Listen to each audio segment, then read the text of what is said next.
Hi, I'm Roy Huntington, editor of American Handgunner magazine. Today we're going to talk about zeroing scopes. We're going to use a rifle scope today just because it's a little bigger and easier to fuss with, and chances are pretty good if you have a handgun, you've probably got a rifle and it probably has a scope. A lot of people wonder, and I see a lot of people struggle with, how to properly zero a scope. A lot of them will get a scope on, and then once they get to the range is when the trouble starts. And I've seen a lot of people shoot box after box of ammunition and really never end up with a rifle that's properly zeroed. So let's talk a little bit about that. We're going to assume at this point that you have the scope mounted on the rifle. If you haven't seen it already, we do have another video that talks about actually mounting a scope on a rifle. It's very easy to do, and I recommend you watch it if you haven't seen it yet.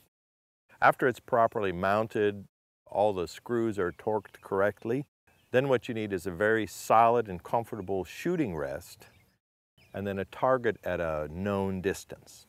And based on that, you can shoot some initial groups, find out where the bullets are striking on the target, and then manipulate the adjustment screws on the body of the scope to be able to then move the point of impact of the bullet holes in the direction that you need them to go on the target. We'll explain. This is an Anschutz 22 Magnum. It's one of my all-time favorite rifles. It's very, very accurate.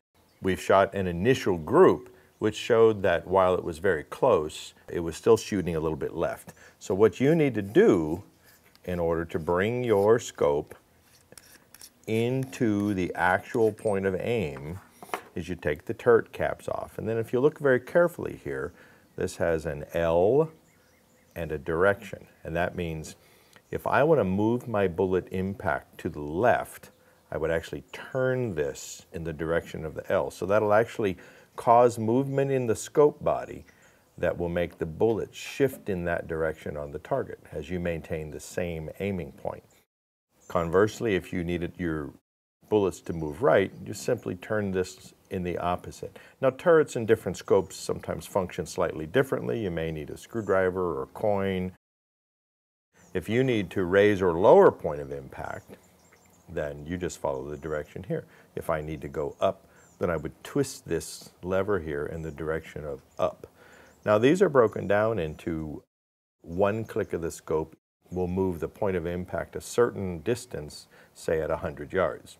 So if you're shooting at 100 yards and your particular scope might say 1/4 clicks, then that means that every click will move the bullet point of impact 1/4 of an inch. So if you need to move your bullet strikes 1 inch over, you would go 4 clicks. You know, when you're trying to get your rifle zeroed, it's really handy if you have somebody else with you who can actually spot your shots. And that's where a dedicated spotting scope really comes in handy. Now, we're shooting at about 50 yards, which isn't really too hard to see, but if you were out at 100 or more, then you almost need to have a spotting scope to really reliably be able to tell the shooter where his rounds are hitting.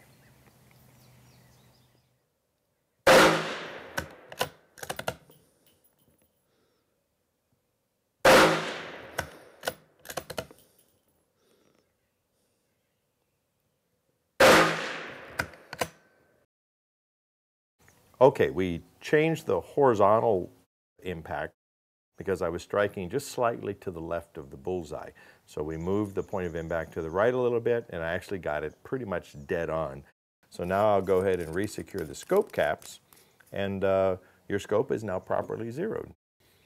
Well, you know, thanks for watching, and I have to tell you, it's really satisfying when you get a really good rifle like this Anschutz that we were using in 22 Magnum and get it properly zeroed, because then when you're at the range and you're out small game hunting or something like that, it's very satisfying to be able to have the confidence to know that you're going to hit what you're aiming at. I'm Roy Huntington, and thanks for tuning in to Insider Tips.